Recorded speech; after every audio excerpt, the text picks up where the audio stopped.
E aí, meus feras, como que vocês estão?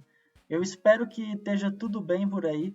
O meu nome é Leonardo Teruel, sou programador e analista de sistemas, trabalho na IBM, e hoje eu estou aqui para falar para vocês um pouquinho sobre segurança, galera. Um tópico tão importante aí, né, nos nossos dias atuais, dentro do campo da ciência da computação e desse mundo que a gente está hoje envolvido, cheio de internet e sistemas o tempo todo. Bom, eu resolvi falar disso aqui porque eu navego muito por alguns sites sobre programação, algumas comunidades de desenvolvedores, programadores, de fundadores de startups e designers.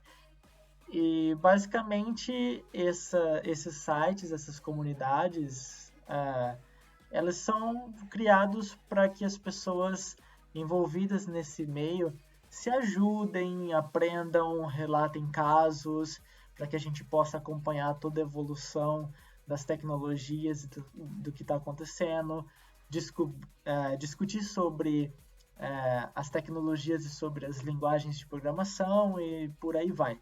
É bem focado nesse mundo da tecnologia e empresarial e também sobre a tecnologia em si, com uma linguagem específica, por exemplo. E é muito interessante eu ter visto um tópico sobre um cara que tinha uma aplicação que, se eu não me engano, chamava Viral Codes.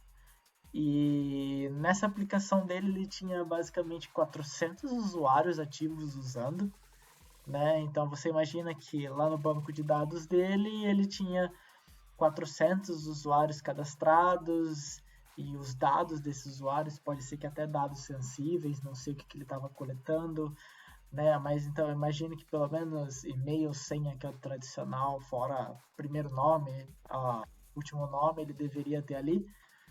Então ele tinha 400 cadastros, né, e outros dados de aplicação e tudo mais. E ele simplesmente foi hackeado, galera. Hackearam ele. Ele entrou dentro do servidor após o hack e ele foi olhar o banco de dados e tinham destruído o banco de dados dele total. Tinham apagado tudo e só tinha uma tabela. Eles criaram uma tabela nova, os hackers que invadiram, escrito Warning, então o nome da tabela era Warning, e dentro dessa tabela só tinha uma coluna com uma mensagem, e nessa mensagem estavam ameaçando ele que se ele não realizasse o pagamento de 0,08 bitcoins para determinada carteira, e aí colocaram o endereço da carteira de Bitcoin, né, da wallet, e em 10 dias, se ele não fizesse esse pagamento, eles poderiam usar os dados contra aqueles usuários dele ou tornar todos esses dados públicos. Então, você imagina a reviravolta, né? Lembrem-se aí que ele era um desenvolvedor, né? Uma aplicação pequena. Então, pequena assim, comparando as aplicações médias e grandes que nós temos hoje, tá? A aplicação de 400 pessoas pode ser considerada pequena se comparado a essas. Mas se você parar para pensar também, 400 pessoas não é pouca gente. Então, assim, são 400 pessoas que poderiam estar em risco.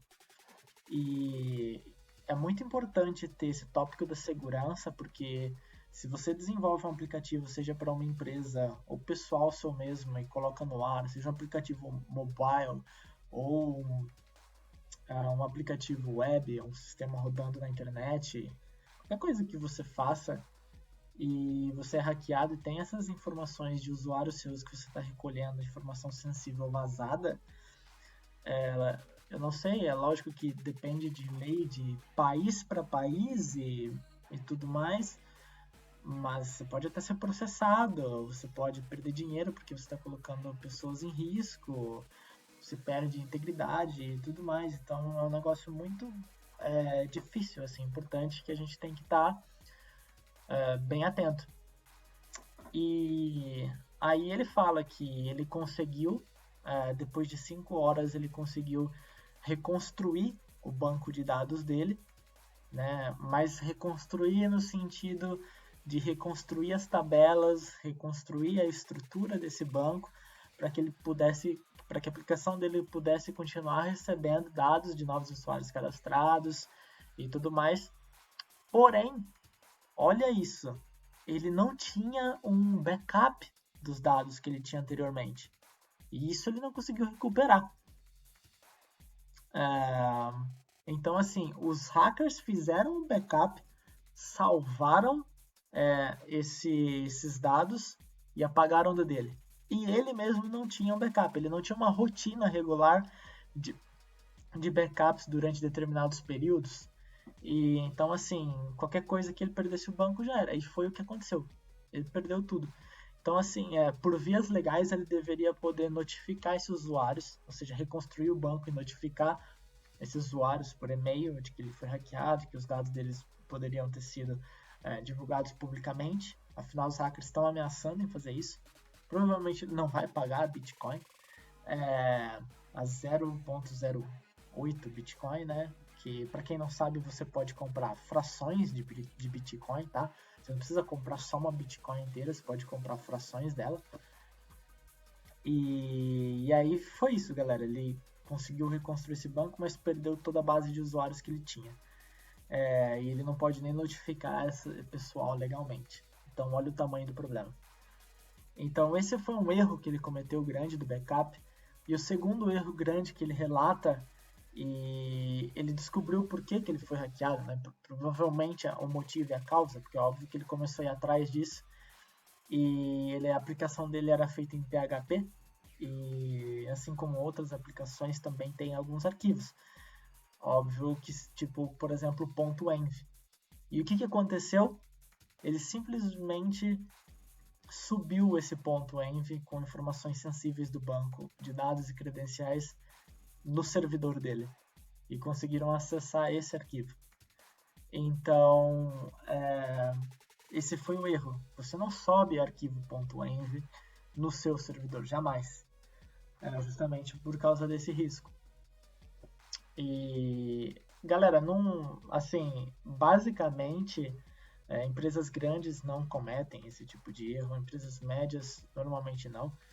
E pequenas às vezes, mas isso é meio que básico, assim, mas muita gente não sabe, principalmente quem está começando agora e tal, tem que ter essa cautela e tem que ter esse cuidado, tá? Às vezes o cara é focado só em programar, e ali códigos, mas não tomam cuidado de outros tipos de coisas, né?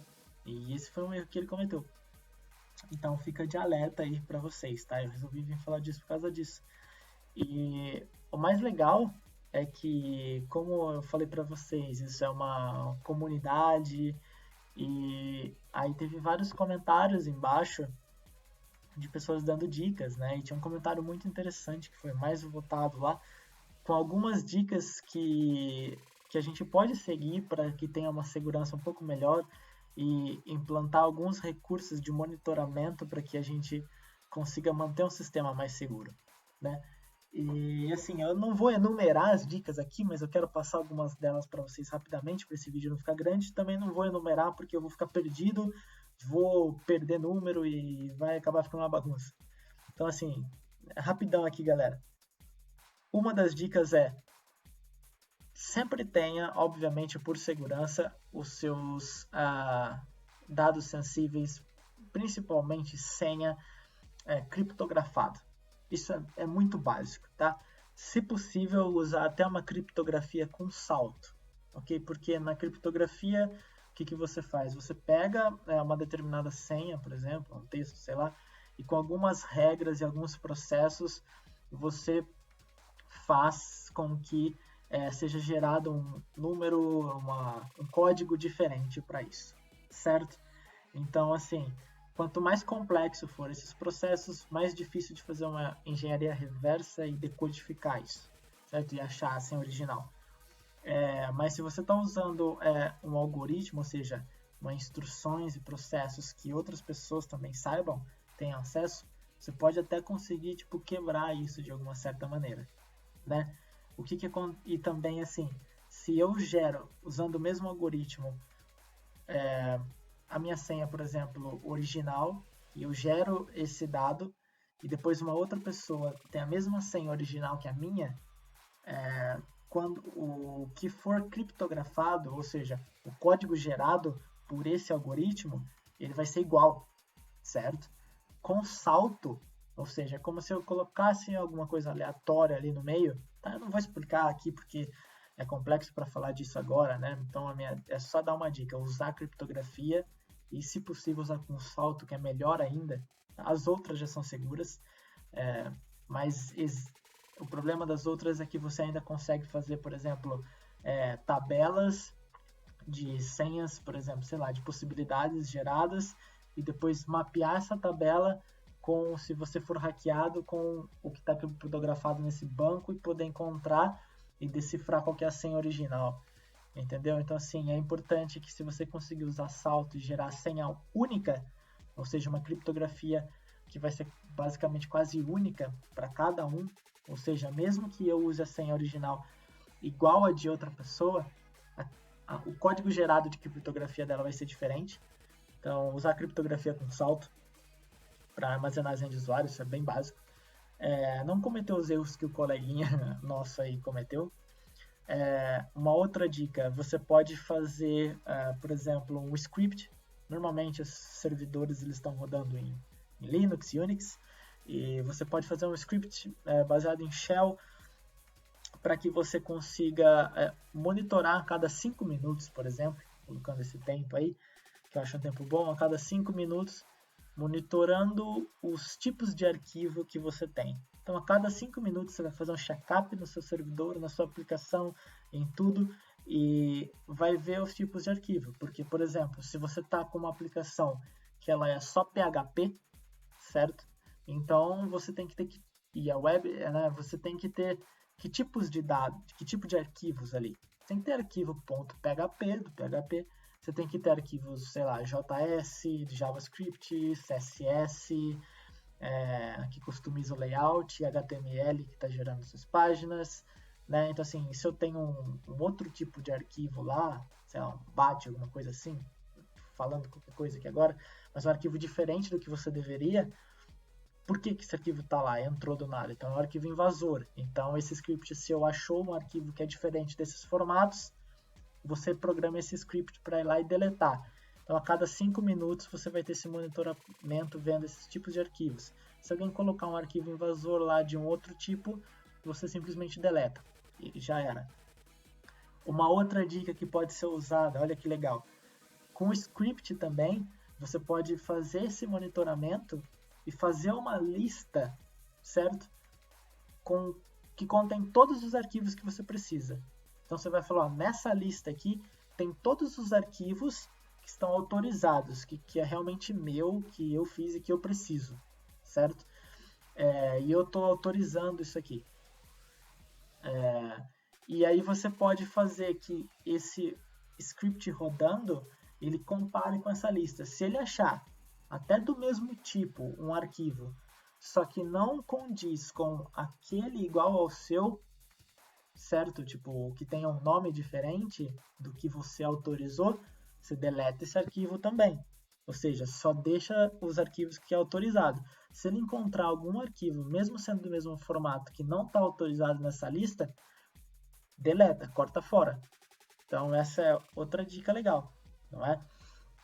Assim você consegue a cada 5 minutos estar monitorando ali, e se colocarem um hacker invadir, colocar um arquivo invasor, você vai conseguir rapidamente ter aquilo deletado. Mais uma dica, usar checksum, também foi uma dica que estava escrito no comentário. O que é o checksum? Basicamente é você pegar os bytes, né, da sua aplicação, de todos os arquivos que você tem ali, aquele pacote da sua aplicação inteira, e você somar esses bytes, e isso vai gerar um número, correto? Então, o que acontece? Você faz o script que vai estar vendo checando esse número e esse sum toda hora. se alguém modificar qualquer coisa ali, ou seja, vai alterar os bytes, certo? E quando esses bytes forem alterados, o script vai olhar e vai falar, ó, tá alterado, não é a sua aplicação igual aqui, mexeram nisso, entendeu? E aí você vai conseguir saber que essa aplicação foi alterada, mexida, tá? Uma outra coisa que você pode fazer também é usando script, tá? Olha só, tô falando aqui até agora só de scripts, né? Mas é tudo scriptzinhos que você pode rodar ali para sua segurança mesmo. Você pode programar um script para que toda vez que alguém logar no seu sistema, fazer um SSH ou fazer um FTP, isso te gere uma notificação, entendeu? E te manda um e-mail, ou te notifica, porque aí você vai conseguir saber imediatamente se algum invasor que não foi você ou uma pessoa autorizada acessou o sistema, você vai receber a notificação e vai conseguir saber, ó, tem alguém tentando, alguém entrou no meu sistema, alguém está tentando. E na hora você já consegue ter mais tempo hábil e rápido para você tomar alguma ação, né? E impedir que ele faça algum tipo de estrago lá, certo? Outra dica que eu posso dar, galera, isso é muito básico, sabe? Tipo, e tem galera que ainda faz isso, falando aqui sobre repositório, sobre Git, GitHub. Eu creio que o GitHub é o maior repositório do mundo hoje. Para quem não sabe rapidinho o que é basicamente um lugar onde você pode colocar a sua aplicação, todo o seu código, né, do seu aplicativo, do seu sistema ali. E você pode deixar isso de forma privada só para você, você pode liberar isso só para certas pessoas, né? Então até as empresas usam isso para deixar restrito só para os desenvolvedores daquele time, aonde você pode armazenar ali, e aí você compartilhar código, eu posso trabalhar numa parte, outro desenvolvedor pode trabalhar em outra, pode ter contribuições no projeto, eu posso subir um código e ele também outro de outra classe ao mesmo tempo, e assim por diante. E o que acontece é que tem galera que sobe arquivos com credenciais lá. Então, assim, essa dica é importante, pessoal. Não coloca nada com credencial no seu GitHub, porque isso pode ficar exposto lá, certo? Então, você não põe nada no seu GitHub com a senha do teu banco de dados, porque podem hackear o teu banco, é só encontrar o teu repositório lá. Mesmo que isso seja um repositório privado, outras pessoas podem acessar lá da tua empresa ou coisa assim, ou sei lá, podem de alguma maneira ficar exposto. Então você nunca sobe isso para o seu repositório no Git ou em qualquer outro repositório de código, tá bom? E mais uma dica, pessoal. Além de fazer o backup, que foi que o cara não tem, ter backups regulares, se você conseguir, você criptografar esse backup antes dele sair do server, tá? Porque imagina que você faz o backup e aí o cara tem acesso, um hacker consegue acessar o seu backup. Ele não acessa o teu banco, mas ele acessa o seu backup e lá tem os seus dados, os dados do teu banco de dados. Então, assim, não deixar o seu backup exposto também. Tomar cuidado com isso, tá? Antes dele sair de lá do teu server ou aonde você for colocar, por favor. Porque eu não quero que você seja processado. Tô dando essas dicas aqui. E que você seja também toda essa rotina, se você tem um repertório nisso, são diferenciais que te destacam no mercado, porque você tem que ter essa preocupação com segurança e entender sobre isso é muito bacana. Outra dica que tem aqui, que também foi postado lá, que eu achei interessante, tem 1 milhão de coisas lá depois que foram postadas, mas desse comentário que eu achei o mais importante, também o mais votado, permissões. Então, gerar permissões para o seu banco de dados. Ou seja, uma permissão para leitura, uma permissão para escrita, certo? Porque Daí você consegue distribuir isso para usuários.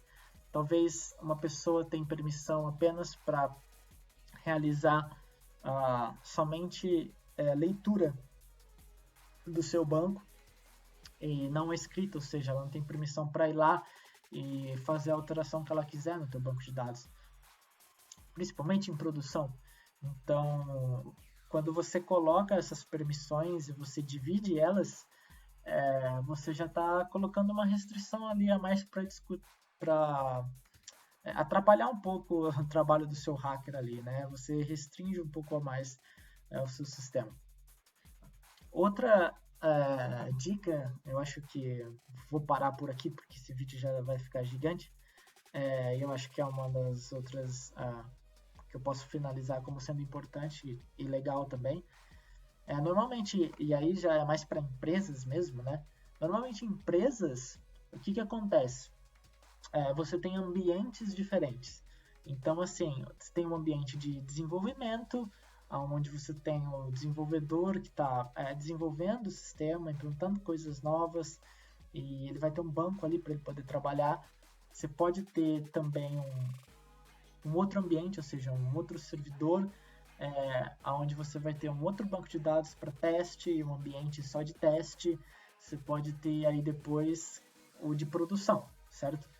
Por exemplo, dev, teste, produção. E aí todas essas credenciais de bancos de dados serem diferentes e os ambientes serem diferentes. Porque se de alguma maneira o seu ambiente de desenvolvimento ou o seu ambiente de teste for exposto, isso ainda não expõe o seu ambiente de produção. O que é o de produção? É onde de fato a sua aplicação está rodando, é onde os usuários estão tendo acesso e é de fato o seu negócio ali, entendeu? No sentido de que, tipo assim, é aquilo que está te gerando tráfego de pessoas de fora e é o seu cliente final acessando, e é onde você está armazenando informações sensíveis de cliente, né? E você consegue manter isso mais em segurança. Então aqui, galera, fica aqui o meu alerta para contando essa história aí, para que vocês tenham um pouco mais de cuidado. Eu achei importante compartilhar essas dicas com vocês. Obviamente tem muitas outras que eu poderia falar e mencionar aqui, né? E quem sabe mais para frente eu vou dando mais dicas e de mais experiências que eu tiver, de mais histórias que eu vi também, até no meu trabalho e fora. E que eu espero que isso ajude, que abra um pouquinho a cabeça de vocês em como criar mais funções de monitoramento e de segurança para vocês, tá? E nunca esqueçam, sempre criptografem as senhas, tá bom? Fica aqui o meu alerta, esse é o vídeo de hoje.